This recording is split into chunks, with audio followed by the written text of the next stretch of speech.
Hi, I'm Lisa Cumming from Olmsted Falls, Ohio, and I thought I would talk with you about some of the challenges that teachers are going to face once students are back in full.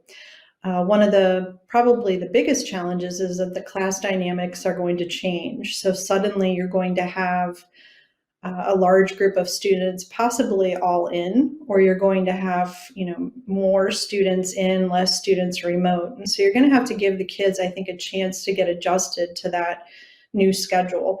And they're going to be tired, especially if they're in for 5 days for the first time this school year.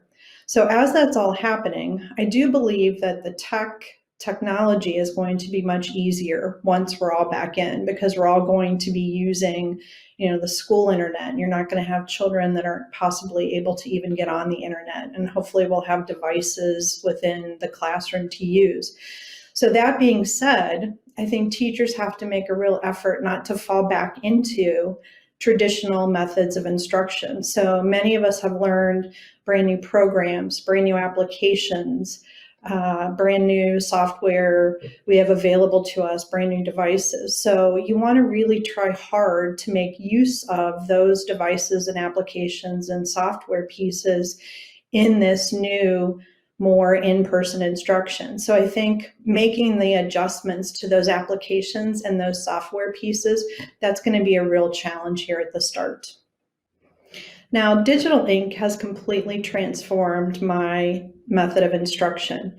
I had flipped my classroom previously and had put podcasts up for my students to watch, and many of those were PowerPoint podcasts with my voice over. And since working with digital ink, I have now used my Wacom tablet to actually create many of the podcasts.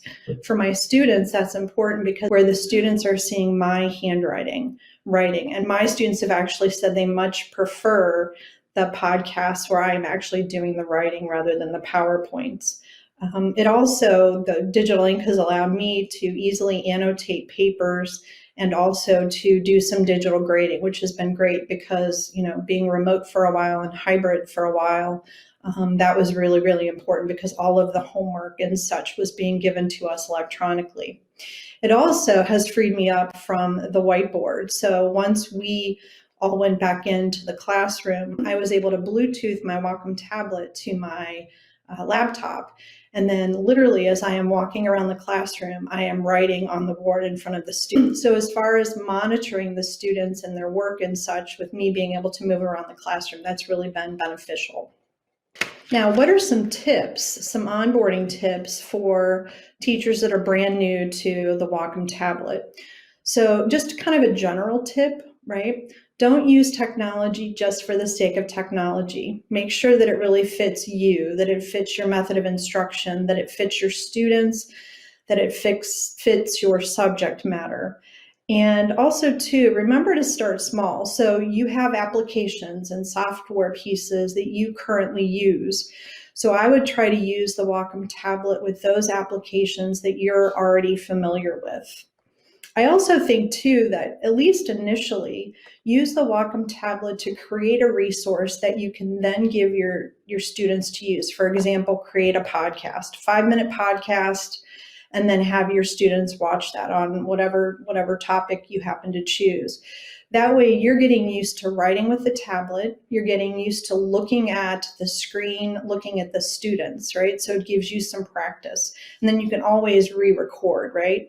Once you feel comfortable creating those resources, then it's time to actually use it actively in the classroom. But I would start small, and I think I would start by first creating some actual resources for the students to use. So then with your students, if you're lucky enough to have a classroom set of Wacom for your students, I think one of the most important uses for your students is note-taking.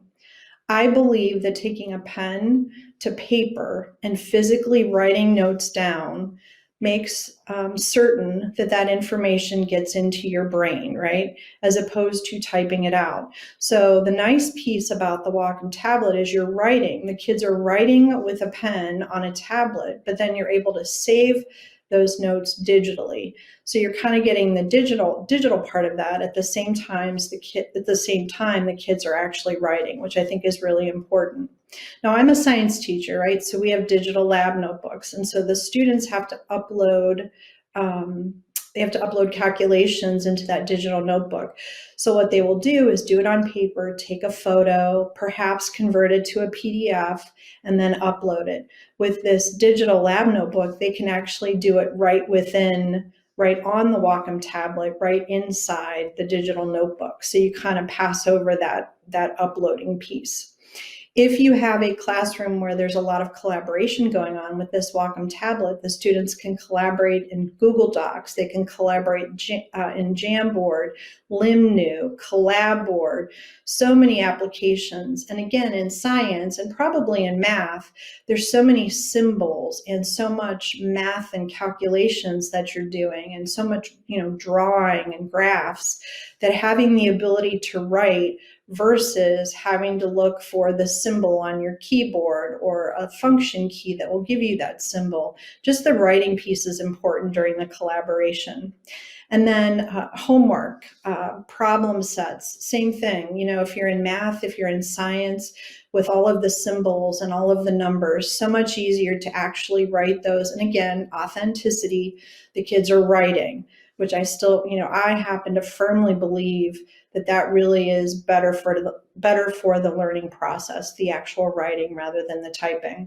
And then I think the last piece here with students using it, there are many sites out there, again, for science, for me in particular, where the students manipulate things on the screen in that particular application, or they are pulling, for example, molecules across the screen. So the Wacom tablet makes all of that so much more user-friendly for the students.